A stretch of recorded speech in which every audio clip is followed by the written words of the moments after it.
Hello listeners, welcome back to hello slow story world. ఈరోజు మన channel కోసం నేను రాసిన కథ నా రాక్షసుడు పార్ట్ 32 అండి. ఈ కథలోని ముందు భాగాలు చూడని వాళ్ళ కోసం కామెంట్స్లో లింక్స్ ఇచ్చానబ్బా. కొంచెం సబ్స్క్రైబ్ చేసుకొని చూస్తూ నచ్చితే మాత్రం తప్పకుండా లైక్ చేసి మీకు తెలిసిన వాళ్ళకి కొంచెం షేర్ చేయండి అబ్బా. మరి మనం కథలోకి వెళ్ళిపోదామా? నిత్య నవ్యతో కలిసి తన ఫ్యాషన్ షోకి సాయం చేయడానికి ఒప్పుకొని అందులో మోడల్గా ర్యాంప్ వాక్ చేయడానికి కూడా ఒప్పుకుంటుంది. అలాగే తన ఫ్రెండ్స్ని కూడా ఆ వాక్ చేయడానికి ఒప్పిస్తుంది. సూర్య నిత్య గురించి నిజం తెలుసుకొని దాని గురించి కుటుంబంతో మాట్లాడి ఒక నిర్ణయానికి వస్తాడు.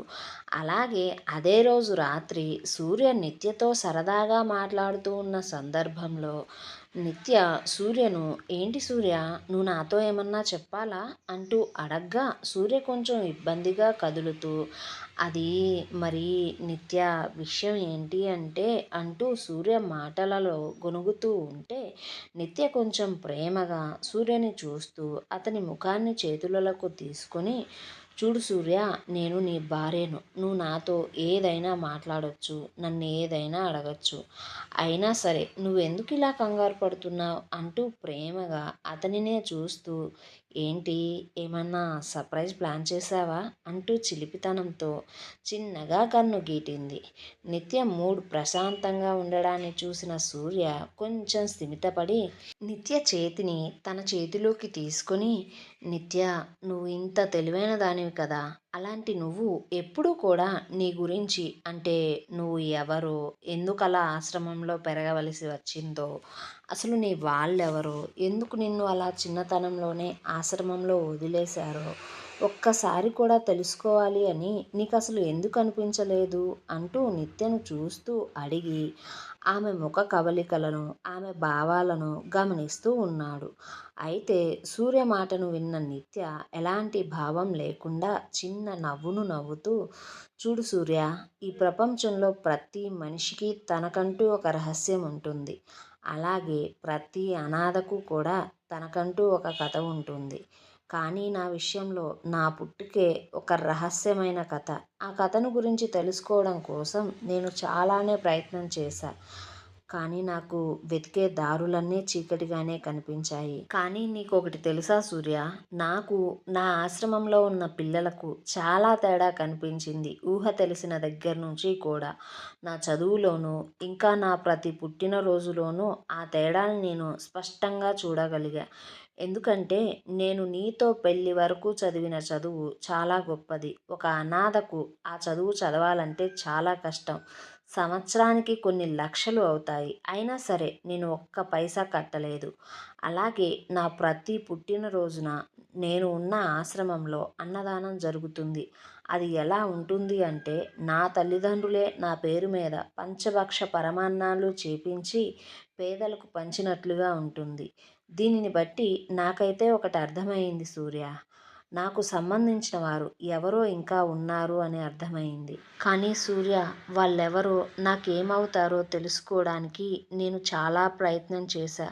కానీ చివరకు నేను తెలుసుకోలేకపోయా. అలా వాళ్ళు దూరంగా ఉండి నాకు సాయం చేయడాన్ని చూసి నేనింక ఒకటే అనుకున్నా సూర్య, నా వల్ల ఎవరికైనా లేదా ఎవరి వల్లైనా సరే నాకు ఏమన్నా హాని ఉందేమో, అందువల్లే వారిలా దూరంగా ఉంటూ నన్ను చూసుకుంటున్నారేమో అని చాలాసార్లు నాకు నేను సర్ది చెప్పుకున్నా. అలా నాకు ఒంటరిగా అనిపించిన ప్రతిసారి కూడా సూర్య, ఇదిగో నా చేతికి కనిపిస్తుంది కదా ఒక బ్రాస్లెట్, దీనితో నేను మాట్లాడుకుంటూ ఉంటా. ఎందుకంటే ఇదొక్కటే సూర్య, వారు నన్ను వదిలిపోతూ నాకిచ్చిన వస్తువు. దీనితో మాట్లాడుతున్న ప్రతిసారి కూడా సూర్య, నాకు నా కష్టమంతా మా అమ్మకు చెప్పుకున్నట్లుగా అనిపిస్తుంది సూర్య అంటూ నిత్య అలా తన గతం గురించి మాట్లాడుతూ చాలా ఎమోషనల్ అవుతూ ఉండడాన్ని చూసిన సూర్యకు తన గుండె బరువెక్కిపోయింది. దాంతో అతను ఆమెను గుండెలకు హత్తుకొని మనసులో మాత్రం తన కుటుంబం వల్ల నిత్యకు జరిగిన అన్యాయాన్ని తలుచుకుంటూ, నిజం నీకు తెలిస్తే ఏమైపోతావో నిత్య, ఆ నిజం తెలిసిన తరువాత కూడా నువ్వు నాతో ఇంతే ప్రేమగా ఉంటావా, లేక నన్ను దూరం పెడతావా, అయినా నిత్య, నేను నిజం ఎక్కువ రోజులు నీ నుంచి అస్సలు దాచను. నేను నా నోటితోనే నీకు నిజం చెప్తా. ఆ తరువాత నువ్వెలాంటి నిర్ణయం తీసుకున్నా సరే నేను దానికి తల వంచుతా అంటూ అనుకుని నిత్య కన్నీటిని తుడుస్తూ, చూడు నిత్య, నేను ఇప్పుడు చెప్తున్నా. నీ గురించి నేను ప్రతి విషయం తెలుసుకుంటా. అలాగే నీకు సంబంధించిన ఇంకా ఈ భూమి మీద ఉన్న ఏ బంధాన్నైనా సరే నేను తప్పకుండా నీ ముందుకు తీసుకుని రావడానికి ప్రయత్నం చేస్తా. ఇది నా మాట అంటూనే సూర్య నిత్యను మరింతగా తన గుండెలలో పొదివి పెట్టుకుంటున్నాడు. అలా నిత్యతో చెబుతున్న సూర్య, నిత్య, నీకు నీ గురించి అన్ని నిజాలు తెలిసిపోయిన తరువాత నువ్వు నాకు దూరంగా వెళ్ళిపోతావా? అంటే నీ వారికి నేను నచ్చకపోతే, అది అంటే మన పెళ్ళి ఎలా జరిగిందో వారికి తెలిస్తే వారికి నేను నచ్చను కదా! లేక ఇంకేమన్నా విషయం మీద అయినా సరే అంటూ చాలా కంగారుగా సూర్య అడగ్గా, నిత్య సూర్యను మరింతగా అల్లుకుని పోతూ, చూడు సూర్య, నాకు నువ్వు ఇప్పుడు ప్రాణం అయిపోయావు. అలాంటి నిన్ను, నీతో నా పెళ్లి బంధాన్ని ఎట్టి పరిస్థితుల్లో ఎవ్వరి కోసమైనా కూడా నేను దూరం చేసుకోను సూర్య. ఇది నా మాట అంటూ నిత్య సూర్య గుండెల మీద చిట్టి ముద్దు ఇచ్చి చిన్న పిల్లల మొహం పెట్టుకొని కడుపు మీద చెయ్యి వేసుకొని, సూర్య, ఆకలిగా ఉంది అంటూ అడగ్గా సూర్య, నిత్య ఇక ఇద్దరూ కూడా కిందికి వెళ్ళిపోయారు తినడం కోసం.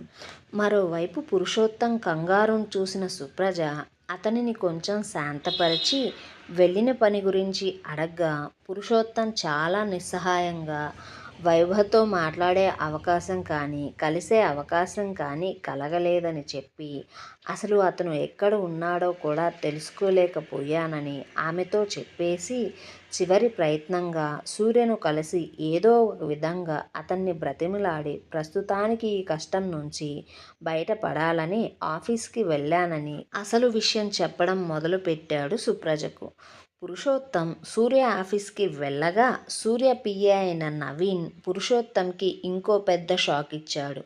అదేంటంటే హైదరాబాద్‌లో పురుషోత్తంకి ఉన్న సెకండ్ వెంచర్‌లో గవర్నమెంట్ ల్యాండ్ ఉందని, అది త్వరలోనే హైడ్రా ద్వారా కూలిపోబోతుందని చెప్పాడు. పురుషోత్తం నుండి ఆ మాట విన్న సుప్రజకు ఒంట్లో వణుకు మొదలైతే పురుషోత్తం కూడా ఆమెను కూర్చోబెట్టి మాట్లాడుతూ, మనం సగం పైన కంపెనీ వరకు ఆక్రమించిన స్థలంలోనే కట్టినట్లు సూర్య దగ్గర డాక్యుమెంట్స్ కూడా ఉన్నాయంటే, అలాగే ఇక మీదట నిత్య గురించి తెలుసుకోవడానికి కానీ, ఆమెను కలవడానికి కానీ, అలాగే మన కూతురైన ఆమెని కలవడానికి తనతో ఏదైనా ప్లాన్ చేయాలని చూసినా సరే ఇప్పటి వరకు కేవలం మన మీద ఉన్న నోటీసులు అన్నీ కూడా ఇక మీదట కేసుల పరంగా మారి మనం జైలుకు వెళ్ళవలసి వస్తుందట. తన మాటగా ఇదంతా తన పిఏ నవీన్‌తో మనకు చెప్పించాడు ఆ సూర్యగాడు. మనము పగ, ప్రతీకారం అంటూ తిరిగితే ఇంకో 3 రోజుల్లో జైల్లో ఉంటామంట. అందుకేనే సుప్రజ, వెంటనే మనం ఇదంతా ఇక్కడితో వదిలేసి కర్ణాటకకు వెళ్ళిపోదాం. ఇప్పటికే ఆ సూర్యగాడితో పెట్టుకుని పీకల్లోతు ఊబిలో కూరుకుపోయాం. అయినా కూడా ఇంకా మనం తన మీద కక్షగట్టి తన వార్నింగ్‌ని కూడా పట్టించుకోకుండా ఇక్కడే ఉంటే వాడు మన ప్రాణాలను కూడా వదలడే అంటూ చెప్పడంతో సుప్రజ కూడా పురుషోత్తం మాటలను విని ఆలోచనలో పడింది. దాంతో పురుషోత్తం సుప్రజను చూస్తూ, చూడవే, ప్రాణాలైతే ప్రస్తుతానికి నిలుపుకుందాం. ఏదో ఒక రోజు సూర్య ఆదమరచి ఉంటాడు కదా! అప్పుడు ఏదో ఒక రకంగా దెబ్బ కొడదాం. ఇక నువ్వు ఆలోచించకు అంటూ చెప్పి అతను వారి ప్రయాణానికి ఏర్పాటు చేసే పనిలో పడగా సుప్రజ ఆ ప్రయాణానికి అసలు చిన్న కూతురికి ఏం చెప్పి ఒప్పించాలా, ఎలా ఒప్పించాలా అని ఆలోచిస్తూ ఉంది. మరోవైపు గగన్ ఎంతగా ఫోన్ చేస్తున్నా పవిత్ర ఫోన్ అస్సలు కలవడం లేదు. దాంతో గగన్ పవిత్ర విషయంలో చాలా దిగులుగా ఉండి, అసలు నేను చేస్తున్న పని సరైనదేనా? తనను నేను ప్రేమించడమే, నేను ఫోన్ చేయడమే, నేను మాట్లాడడమే తప్ప ఇన్ని రోజుల మా పరిచయంలో తను ఒక్కసారైనా నా గురించి ఆలోచించలా. కనీసం నాకు తనంతట తాను ఒక్క కాల్ కూడా చేయలా. ప్రేమగా మాట్లాడడమే లేదు. పైగా తను ఇప్పటికి కూడా నన్ను ఇంకా తలనొప్పిగానే ఫీల్ అవుతుంది అంటూ గగన్ తన మనసులో తానే అతనిని ప్రశ్నించుకోవడం మొదలుపెట్టాడు వారిద్దరి బంధంలో.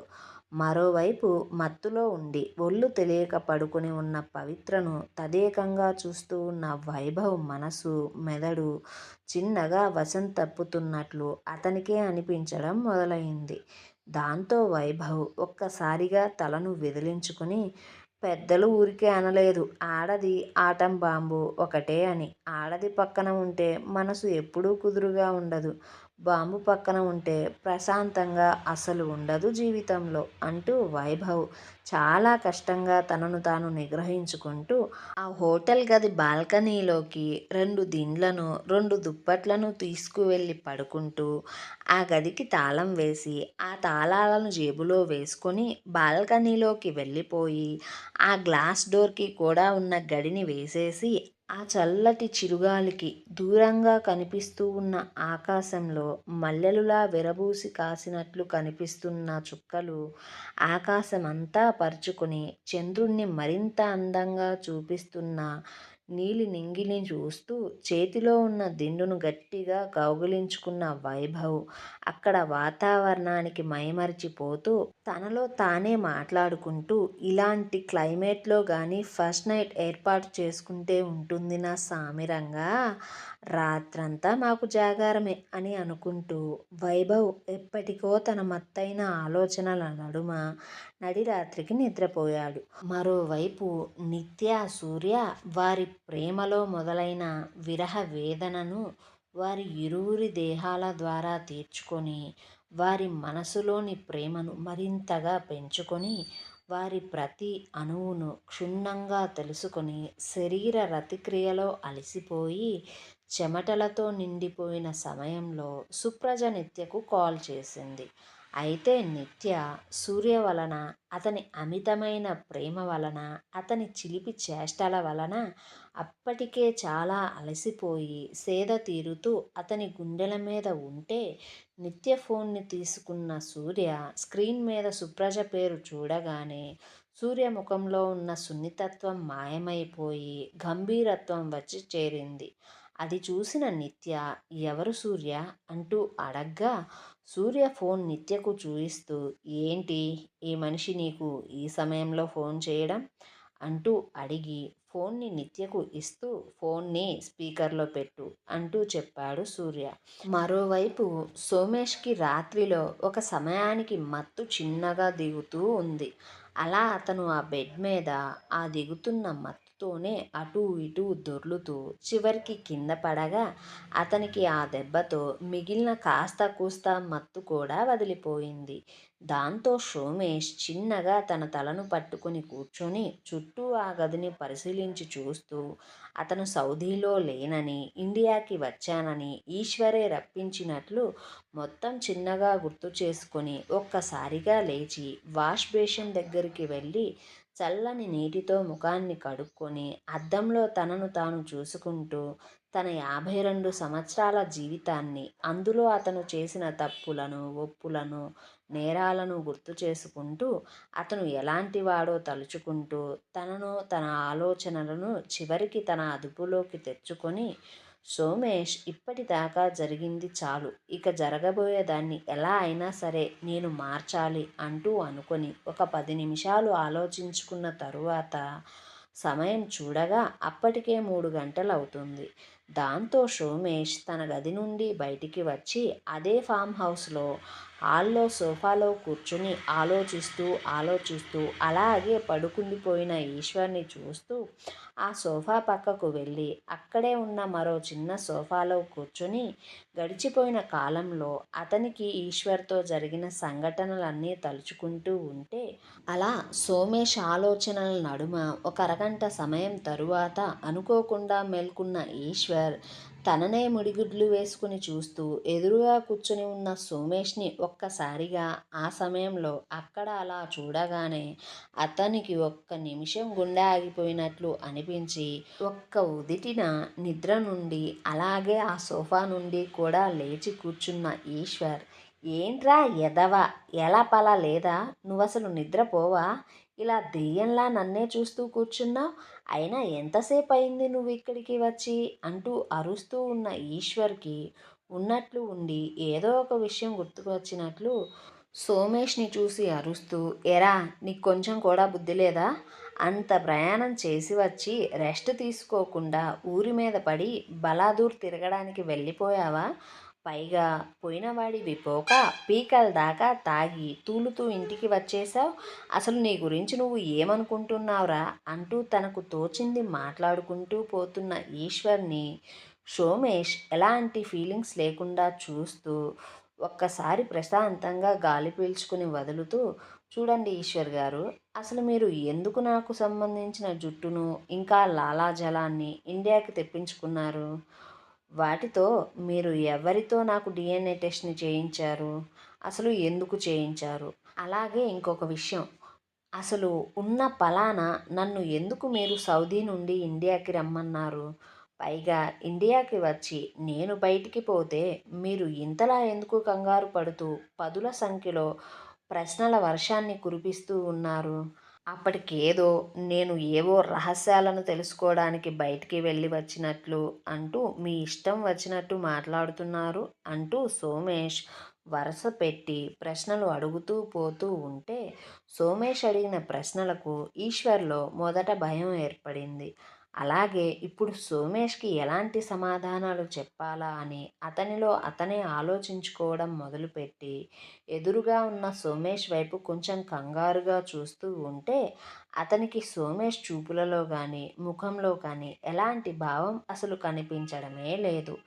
ఏమండోయ్, మరిప్పుడు ఈశ్వర్ సోమేష్కి నిజం చెప్తాడా, నిత్య సోమేష్ కూతురని సోమేష్ తెలుసుకోగలడా, సత్యవతి తన ప్రేమను ఉద్యోగాన్ని వదిలేసి తల్లిదండ్రులతో వెళ్ళిపోతుందా, పవిత్రకు మేల్కో రాగానే వైభవ్ పరిస్థితి ఏంటి, అసలు సూర్య ఇంట్లో నిజాన్ని ఎవరు తెలుసుకున్నారు, ఇలాంటి ప్రశ్నలన్నిటికీ సమాధానం కావాలంటే మన ఛానల్ని సబ్స్క్రైబ్ చేయండి, ఈ వీడియోని లైక్ చేయండి, తప్పకుండా నచ్చినట్లయితే మీకు తెలిసిన సోషల్ ప్లాట్ఫామ్ మీద కొంచెం షేర్ చేయండి అబ్బా.